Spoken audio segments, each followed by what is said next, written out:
warahmatullahi wabarakatuh. Waalaikumsalam warahmatullahi wabarakatuh. Selamat pagi semuanya. Pagi, Bu.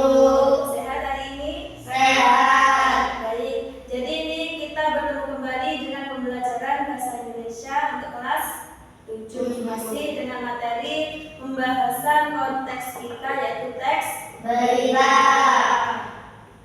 Sebelum masuk ke pembelajaran, Ibu mau kalian berdoa terlebih dahulu supaya kita diberi kemudahan atau kelancaran dalam proses pembelajaran di pertemuan kali ini. Berdoa mulai.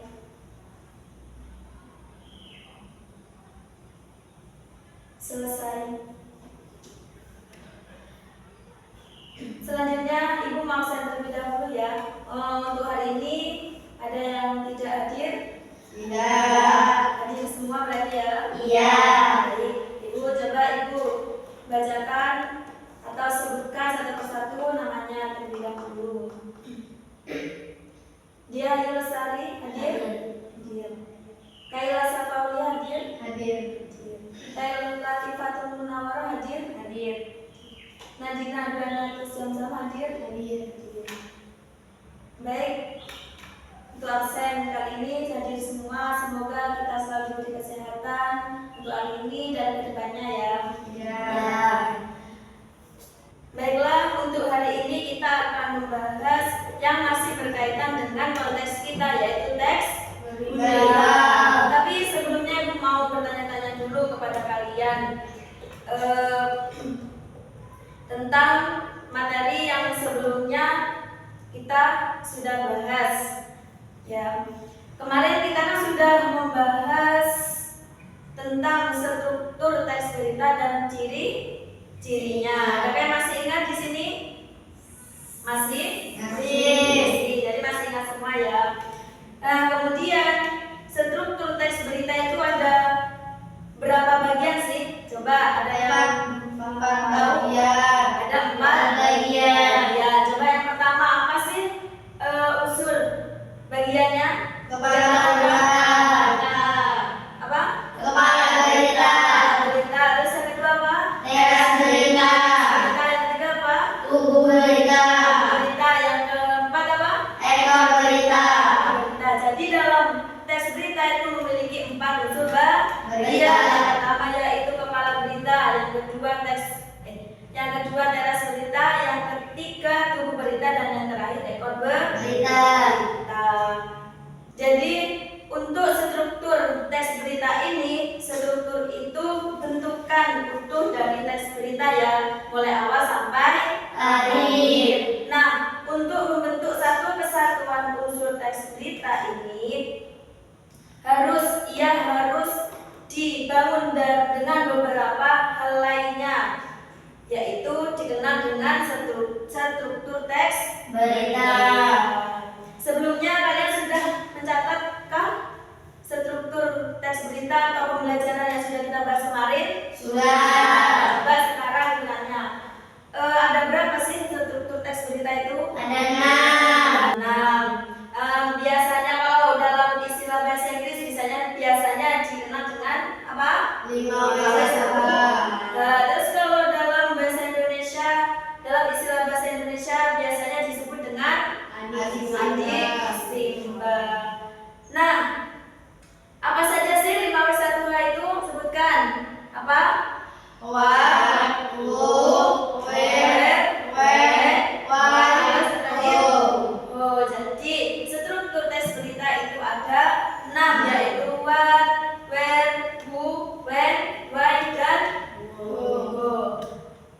Nah, itu dia yang membentuk struktur teks berita. Dengan keenam struktur itu, teks berita akan menjadi satu keutuhan. Atau biasanya disebut dengan adik simba. Nah, sekarang kita akan bahas satu persatu dari struktur teks berita tadi. Yang pertama yaitu apa?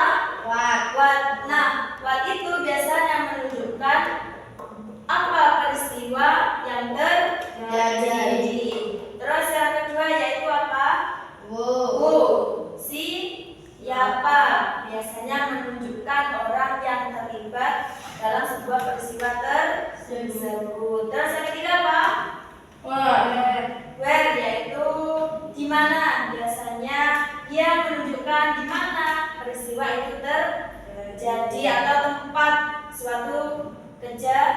kejadian. Terus yang keempat yaitu when, kapan. Biasanya dia menunjukkan kapan sih waktunya terjadi peristiwa tersebut.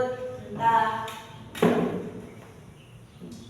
hari apa, Senin, Selasa, Rabu, Kamis dan sebagainya.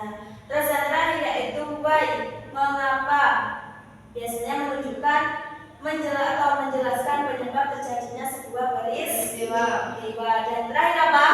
Bagaimana, ya biasanya menjelaskan proses kejadiannya suatu peristiwa atau biasanya disebut dengan kronologi. Itu. Baiklah, kita sudah hampir di penghujung pertemuan kali ini, tapi sebelum Ibu menutup pembelajaran hari ini, dari semua pembahasan yang sudah Ibu jelaskan, ada yang mau dipertanyakan atau tidak? Saya, Bu. Iya, gimana? Saya mau bertanyakan, tadi sudah dijelaskan kalau membangun teks berita itu ada unsur-unsur teks berita.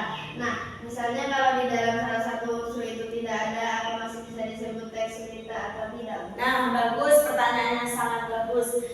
Ini pertanyaan dari teman kalian, salah satu teman kalian, yaitu apabila ada suatu teks berita di mana di dalam teks berita itu ada salah satu unsur yang tidak terdapat, salah satu unsur yang tidak terdapat dalam suatu teks berita tersebut, itu masih bisa dikatakan teks berita atau tidak?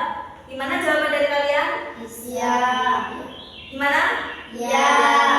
Jadi meskipun dalam teks berita itu ada salah satu unsur yang tidak terdapat, itu masih bisa dikatakan teks Berita.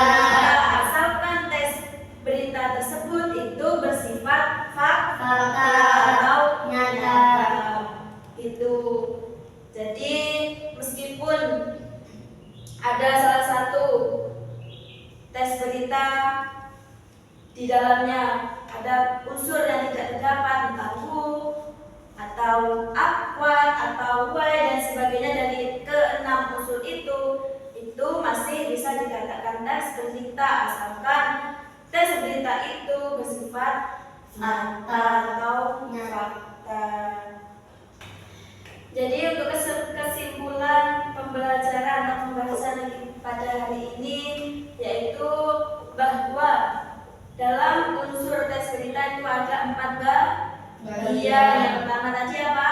Kepala berita. Yang kedua berita. Apa? Berita. Yang keempat apa? Ekor berita. Jadi dalam teks berita itu memiliki 4 bagian, yaitu diantaranya yang kalian sebutkan tadi. Yang pertama kepala berita, yang kedua teras berita, yang ketiga tubuh berita, yang keempat ekor berita. Kemudian dalam teks berita itu memiliki struktur teks berita. Ada berapa struktur teks berita tadi? 6. Kalau dalam istilah bahasa Inggris biasanya dikenal dengan kalau dalam istilah bahasa Indonesia biasanya dikenal dengan Coba sebutkan 5 wisata tadi apa saja? What, who, where, when, why, who. Kalau ada Simba, ada tadi apa? Apa, Artinya apa? di mana, Makanya apa? apa, Artinya apa? siapa, Makanya apa? mengapa, Makanya apa? bagaimana. Itu dia sebuah struktur yang membentuk satu kesatuan teks berita. Jadi cukup sekian untuk pembahasan hari ini. Sampai berjumpa di pertemuan selanjutnya. Saya Ibu akhiri. Assalamualaikum warahmatullahi wabarakatuh. Waalaikumsalam.